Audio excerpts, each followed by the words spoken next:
हाँ, मेरा नाम फयाज अहमद मागरे है। मैं एक सोशल एक्टिविस्ट हूँ। मैं पिछले 12 साल से एजुकेशन के एजेंडे पे काम कर रहा हूँ। देखिए, 2023 में एक स्कूल एजुकेशन ने एक एनुअल ट्रांसफ़र ड्राइव किया। उस एनुअल ट्रांसफ़र ड्राइव में हमारे स्कूलों को खाली किया गया, क्योंकि उसमें जब उन्होंने ट्रांसफ़र्स की, हमारी एक भारत हायर सेकेंडरी है जहाँ पे कोई भी लेक्चरर अवेलेबल नहीं है, और उसके बाद जितने भी वहाँ मास्टर ग्रेड की पोस्टें थी उन सारे टीचरों को वहाँ से ट्रांसफ़र किया गया। उसके बाद टीचर को मास्टर ग्रेड में प्रमोट किया गया। रिसेंटली एक ऑर्डर निकला, उसमें भी हमारे जोन के साथ, हमारे डिस्ट्रिक्ट के साथ नाइंसाफ़ी की गई, क्योंकि हमारे जोन के जितने भी स्कूल्स हैं उनको खाली किया गया। जैसे हमारा उगाद स्कूल है, वहाँ 5 मास्टर ग्रेड की पोस्टें हैं, 5 की 5 मास्टर ग्रेड की पोस्टें जो है वो खाली पड़ी हुई है। उसके बाद हमारा कलिहांड स्कूल है एक, उसमें भी 6 मास्टर ग्रेड की पोस्टें हैं, 1 फिल की और 5 खाली है। उसके बाद हमारा उदयनपुर स्कूल है, उसमें भी 5 पोस्टें हैं, 1 फिल है और 5 खाली हैं उसमें भी। देखिए, जहां सरकार बड़े बड़े दावे करती है कि हम एजुकेशन डिपार्टमेंट में हमने बहुत सारा काम किया, लेकिन जब तक ना आप एजुकेशन पे काम करोगे तब तक आप गरीब को गुर्बत से बाहर निकाल नहीं सकते हो, क्योंकि गुर्बत को लड़ने के लिए हमारे पास सिर्फ और सिर्फ एक ही हथियार है, वो है एजुकेशन। अगर आप एजुकेशन पे काम नहीं करोगे तो आप गरीब को गुर्बत से बाहर नहीं निकाल सकते हो। कहते हैं कि कौमों की तकदीरों को अगर बदलना होगा, वो सिर्फ और सिर्फ आप एजुकेशन से बदल सकते हो। बाकी आपके पास कोई भी ऐसा सिस्टम नहीं है जिससे आप कौमों की तकदीरों को बदल सकते हो। इसलिए मैंने इसके बारे में चीफ एजुकेशन ऑफिसर सर से भी बात की, जो एक्स चीफ एजुकेशन ऑफिसर थे, लेकिन कहीं ना कहीं उन्होंने अपने हायर लेवल के ऑफिसर्स जो थे उन्होंने उनको मिसलीड किया। इन्होंने कहा हमने जो ट्रांसफर्स की वो हमने प्यूपल टीचर रेशो के हिसाब से हमने ट्रांसफर की, लेकिन सिटी के स्कूल हमारे जो हैं, जैसे बॉयज हायर सेकेंडरी है, जैसे नालवा एक स्कूल है, जैसे बंडोडा एक स्कूल है, उसमें सरप्लस स्टाफ है। क्योंकि प्यूपल टीचर रेशो आप कर रहे हो, ये सिर्फ और सिर्फ आप सिटीज में क्यों नहीं आप इसको इंप्लीमेंट कर रहे हो? ये प्यूपल टीचर रेशो आप सिर्फ और सिर्फ रूरल एरियाज पे क्यों इंप्लीमेंट कर रहे हो? मतलब हमारे गरीब लोगों पे क्यों नहीं आप इंप्लीमेंट कर रहे हो? सिटीज में हमारे पास प्राइवेट स्कूल्स भी हैं, सिटीज में हमारे पास और भी गवर्नमेंट के अदारे हैं जहां लोगों की एजुकेशन कंटिन्यू हो सकती है, लेकिन हमारा एजुकेशन डिपार्टमेंट जो है ये दिन ब दिन खत्म होते जा रहा है। मैं ग्राउंड जीरो का बंदा हूं, मेरे आसपास जो लोग रहते हैं वो बीपीएल और अंत्योदय कैटेगरी के लोग हैं। मैं देख रहा हूं कि एजुकेशन जो है वो जमीन के नीचे दफन हो चुकी है और सरकार इस पे कोई भी काम नहीं कर रही है। आप देखिए कि लास्ट टाइम जो रिक्रूटमेंट हुई वो रिक्रूटमेंट 2014 में हुई। 10 साल हो गए हमारे एजुकेशन डिपार्टमेंट में कोई भी रिक्रूटमेंट नहीं हुई, और जिससे हमारा एजुकेशन का निजाम जो है दिन ब दिन खत्म होते जा रहा है। आप देखिए कि रिटायरमेंट्स हो रही है।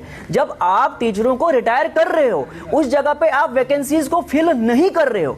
इसका मतलब यह है कि गरीब जो है वो दिन ब दिन गरीब होते जा रहा है और अमीर जो है वो दिन ब दिन अमीर होते जा रहा है। अगर आप एजुकेशन पे काम नहीं करोगे तो हमारा मुल्क डेवलप नहीं हो सकता है, और हमारा डिस्ट्रिक्ट भी डेवलप नहीं हो सकता है, और हमारी पंचायत भी डेवलप नहीं हो सकती है। इसलिए मेरी रिक्वेस्ट रहेगी सरकारों से और लीडरों से, चाहे चीफ मिनिस्टर हो, चाहे कमिश्नर सेक्रेटरीज हो, चाहे डायरेक्टर स्कूल एजुकेशन हो, चाहे चीफ एजुकेशन ऑफिसर हो, कि आपने एजुकेशन पे फोकस करना होगा, आपने एजुकेशन पे काम करना होगा। अगर आप एजुकेशन को, हमारे गरीब लोगों को क्वालिटी एजुकेशन नहीं दे पाओगे तो आप उनको गुर्बत से बाहर नहीं निकाल सकते हो। सरकार बड़े बड़े दावे करती है कि हम ये चाहते हैं कि ड्रॉप आउट जो है वो घटना चाहिए। मैं ग्राउंड जीरो का बंदा हूं, मैं डोडा के दूर दराज एक गांव का रहने वाला हूं। मैं वहां से जम्मू में आया हूं और आपके सामने बता रहा हूं, फैक्चुअल रिपोर्ट बता रहा हूं। क्योंकि आप देखिए कि सरकार बोलती है कि ड्रॉप आउट रेशो जो है वो घटना चाहिए, जहां पे हम देख रहे हैं ग्राउंड पे ड्रॉप आउट रेशो बढ़ रहा है। क्योंकि जब आपके पास टीचिंग स्टाफ अवेलेबल नहीं है, जब आपके पास इंफ्रास्ट्रक्चर सही नहीं है, आप बताओ मुझे कैसे आप हमारे पंचायत को डेवलप कर सकते हो, कैसे आप हमारे डिस्ट्रिक्ट को डेवलप कर सकते हो? और जब हमारा बच्चा स्कूल जाता है उसका पेरेंट्स वेट कर रहा होता है कि स्टाफ आएगा, हमारा इंफ्रास्ट्रक्चर ठीक हो जाएगा, लेकिन वो इंफ्रास्ट्रक्चर ठीक नहीं हो रहा है। उसके बाद 2-3 महीने के बाद वो पेरेंट्स उठ के अपने बच्चे को लद्दाख भेजता है मजदूरी के लिए, क्योंकि जब आपको क्वालिटी एजुकेशन स्कूल में मिल नहीं रही है, पेरेंट्स सोचता है कि ठीक है मैं उसको स्कूल भेज रहा हूं, लेकिन बच्चे को तो हासिल कुछ हो ही नहीं रहा है। अगर बच्चे को कुछ हासिल नहीं हो रहा है, उसका पेरेंट्स बोलता है जाएगा लद्दाख और हिमाचल मजदूरी पे जाएगा, क्यों ये एजुकेशन, क्यों ये अपना टाइम को वेस्ट करेगा। इसलिए मेरी रिक्वेस्ट रहेगी, अगर सरकारें बनती है, अगर ये उस टाइम गरीब लोगों से वोट लेते हैं, लेते किस लिए हैं? इन्होंने एजुकेशन के निजाम को बेहतर बनाना है, इन्होंने हेल्थ के निजाम को बेहतर बनाना है। अगर आप एजुकेशन के निजाम को बेहतर नहीं कर सकते हो तो आप कौम को कभी डेवलप नहीं कर पाओगे।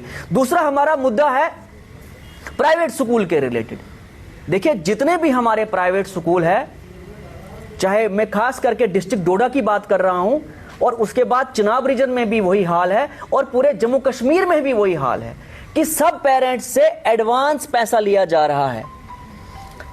स्कूल वालों का क्या कहना है कि हम आपको तब तक रोल नंबर्स नहीं देंगे जो आपके बोर्ड के एग्जाम चल रहे हैं, जब तक ना आप एडवांस पेमेंट दोगे। एडवांस क्यों?